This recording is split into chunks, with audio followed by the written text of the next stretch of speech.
ఏం జరిగింది అసలు ఏం జరిగింది అనుకుంటున్నా?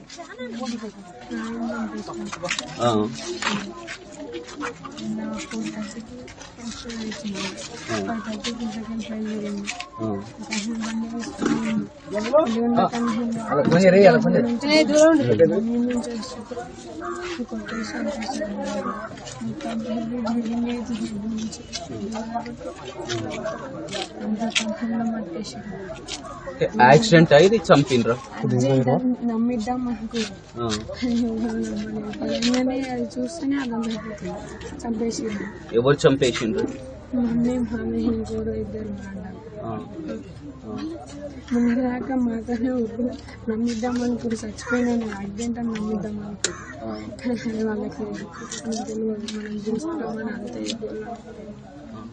మీ మామయ్య కూడా ఉండే స్పాట్. వాళ్ళిద్దరు మాతోనే ఎందుకు చంపాల్సి వచ్చింది?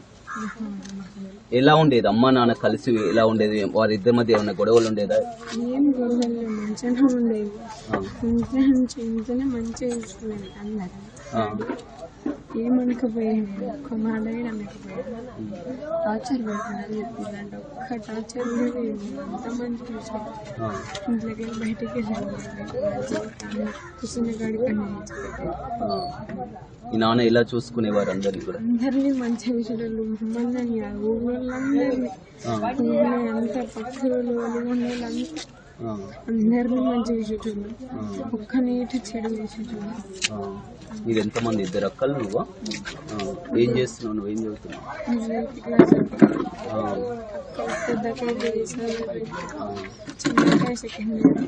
ఎప్పుడు కలిసినావు నువ్వు చివరి నాన్నతోటి? ఎప్పుడు మాట్లాడినావు? మార్నింగ్ మాట్లాడినా. నా పక్కన నుంచి అన్నాడు నా పక్కన నుంచి నిన్న కాడ నుంచి పంచాయతీ కాడికి పోయినా. డాడీ ఫోన్ చేసిన. డాడీ ఏం పోతున్నా చిన్న కాడికి హాస్టల్ దగ్గర వెళ్తున్నా అంటే డాడీ అంటే నేను రాను నువ్వు అన్నా. నేను పోను డాడీ నేను పోను అన్నా. పోడాడి అన్నాడు. అట్లనే పోయినాక ఫోన్ చేసి మాట్లాడి చిన్నక్క మాట్లాడింది హాస్టల్ కాడికి. డాడీ నువ్వు రాలేదు డాడీ ఎందుకు రాలేదు డాడీ నేను ఇట్లా మాట్లాడను అన్నది. ఈ మంత్ 30 కాబట్టి నేను రాను అన్నది. నేను రాను బర్త్డే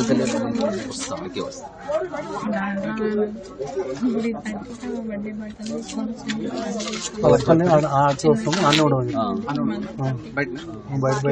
తీసుకొని వస్తాను బుక్కులు కావాలన్నా నేను తీసుకోవాలి. డాడీ తీసుకుంటాను బుక్కులు కావాలన్నా. ఎప్పుడన్నా గొడవ జరిగిందా అమ్మకు నాన్నకి? ఇట్లా గొడవ అట్లా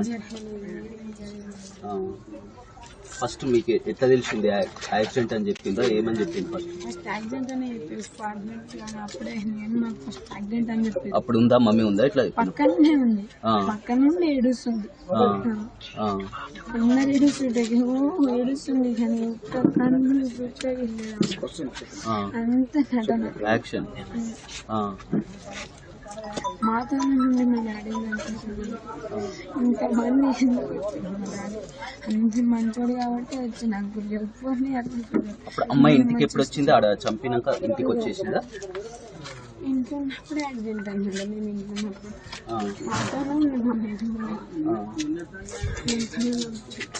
మీ మామయ్య ఎలా ఉండేది? మహేష్ ఎలా ఉండేది? ఊరికే డాడీ ఆనందపడే తిరిగేది. అంటే బండి ఇప్పించింది. 3 lakhs షాపింగ్ 3 lakhs ఇచ్చింది. ఒక సింగిల్ ఎంపీలే మళ్ళా తిరిగి. చూడొచ్చు, చాలా చిన్న వయసు అయినా కానీ 8th క్లాస్ చదువుతున్నారు. కొడుకు కూడా తన డాడీ ఎంతో అల్లారి ముద్దుగా చూసుకునేది. నన్ను కానీ అక్కల్ని కానీ అమ్మని కానీ ఎంతో అల్లారి ముద్దుగా చూసుకునేది. ఆ రోజు ఉదయం కూడా తానే అన్నం తినిపించారు, పక్కనే ఉన్నారు, అంతా చూశారు. కానీ ఈ విధంగా జరుగుతుంది అనుకోలేదు. ఆ అమ్మ మామయ్య ఇద్దరు కలిసే ఆ విధంగా ఆ తండ్రిని హత్య చేశారని కూడా చెప్తున్నారు. అదే విధంగా ఆ చనిపోయిన తర్వాత కూడా అందరూ ఏడుస్తుంటే కూడా మళ్ళీ అమ్మ దగ్గరుండే కూడా ఏడ్చింది. కానీ అదంతా కూడా ఆ నటనలాగా నటించింది. ఇంత దారుణానికి ఒడిగడతలు అనుకోలేదు. ఇప్పుడు డాడీ లేకపోవడంతో కూడా మొత్తం అంతా కూడా కన్నీరు మున్నీరుగా వినిపిస్తుంది. గ్రామస్తులు అదేవిధంగా బంధువులంతా కూడా మొత్తం ఈ ఘటన ఎవరు కూడా ఊహించలేదు. ఎందుకంటే ఒక మామూలు పల్లెటూరు ఒక గ్రామంలో చూస్తున్న ఒక సినీ పక్కిలో జరిగేటటువంటి విధంగా కూడా ఒక సినిమా స్టైల్లో కూడా, ఎందుకంటే ఒక యాక్సిడెంట్ గా క్రియేట్ చేయడంతో పాటు యాక్సిడెంట్ గా క్రియేట్ చేసి ఈ విధంగా చేసినటువంటి వారిని ఆపత్కారం కూడా ఎవరు అవుతారు. ఎందుకంటే పిల్లలు కన్నీరు మునిగా ఉన్నటువంటి పరిస్థితి అయితే మనం చూసాం చెప్పుకోవచ్చు. ఎందుకంటే వారంతా ఊహించుకోలేదు ఆ తండ్రి ఈ విధంగా జరుగుతుందని కూడా ఎవరు అనుకోలేదు. ఇందాక ఆ బాబు కూడా చెప్పడం జరిగింది, నన్ను కానీ అక్కల్ని కానీ డాడీ ఎంతో మంచిగా చూసుకునేది. అక్క బర్త్డే కూడా ఉంది, ఆ బర్త్డేకి అందరికి కూడా తీసుకొని వస్తానని కూడా చెప్పడం జరిగింది. మొత్తం ఆ ఇద్దరు పిల్లలు అదేవిధంగా కన్నీరు మునిగవుతున్నటువంటి పరిస్థితి అయితే మనం చూస్తున్నటువంటి పరిస్థితి కనిపిస్తుంది అని చెప్పవచ్చు. ఏం జరిగింది అంటున్నారు? ఖచ్చితంగా మర్డర్ అని నేను నిర్ధారించడం జరిగింది. యాక్సిడెంట్ అనుకున్నాను. ఎగ్జాక్ట్లీ 12 గంటల టైంలో మనోహర్కి కాల్ చేసిన వెంటనే వెళ్ళి అసలు ఏం జరిగింది ఏంటని చెప్పేసి సంఘటనా స్థలంలో చూసిన తర్వాత అర్థమైన విషయం ఏంటంటే అక్కడ యాక్సిడెంట్ కాదు, ఖచ్చితంగా ఇది మర్డర్ అని మాకు అప్పుడు అనిపించింది. ఎందుకలా అనిపించింది అంటే దెబ్బ ఇక్కడ తాగినప్పుడు మనిషి ఎక్కడ పడి ఉన్నారు. సో అప్పటి నుంచి అనుమానాలు ఎక్కువైపోయాయి. అక్కడ ఉన్న మట్టి కానీ అవి కానీ చూసినప్పుడు ఎక్కువగా అనిపించింది. అయితే అసలు ఏం జరిగింది ఏంటి అనేది అసలు ఎక్స్పెక్ట్ చేయలేదు. మా అక్క వాళ్ళ తమ్ముడు ఉంటాడని అంటే పలుమార్లు కొన్నిసార్లు నేను కూడా గమనించాను.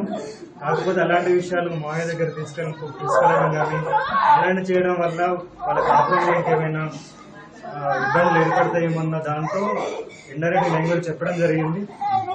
తర్వాత అంటే ఇంత దారుణాన్ని కొడగడతారని మాత్రం అస్సలు ఎక్స్పెక్ట్ చేయలేదు. రైట్, చూడొచ్చు మొత్తం మీద అంతా కూడా కన్నీరు మున్నీరుగా విలపిస్తున్నటువంటి పరిస్థితి కనిపిస్తుంది. ప్రతి ఒక్కరు కూడా ముందుగా ఇది యాక్సిడెంట్ అనుకున్నారు, కార్ యాక్సిడెంట్ లో కూడా ఈ విధంగా చనిపోయారు అనుకున్నారు. కానీ తర్వాత విషయం తెలిసిన తర్వాత కూడా అమ్మే ఈ విధంగా నాన్నని ఈ విధంగా హత్య చేయించిందని తెలిసినాక కూడా ఆ పిల్లలు జీర్ణించుకోలేకపోతున్నారు. కొడుకు కానీ ఇద్దరు కూతుర్లు కానీ డాడీ అంటూ కూడా మొత్తం పెడుతున్నటువంటి పరిస్థితి కనిపిస్తుంది. గ్రామస్తులు కూడా అంతా కూడా ప్రతి ఒక్కరు కూడా కలిసివేసే ఘటన అని చెప్పవచ్చు. ఎందుకంటే ఒక సినిమా స్టైల్లో సినీ పక్కీలో కూడా ఈ విధంగా అడ్డు తొలగించుకోవాలని వివాహితర సంబంధం కారణంగా ఆ భర్త అని అడ్డుగా తొలగించేందుకు ఈ విధంగా ఒక సుపారీ గ్యాంగ్ తో కలిసి తన తమ్ముతో కూడా కలిసి కూడా స్విఫ్ట్ కారు తీసుకొని వచ్చి అతను ఆ మార్గ మధ్యంలో కూడా ఇంటికి వస్తున్నటువంటి క్రమంలో కూడా కారుతో కూడా ఢీ కొట్టి చంపినటువంటి ఘటన పట్ల ప్రతి ఒక్కరిని కూడా ఇది కలిసివేస్తుందని చెప్పవచ్చు.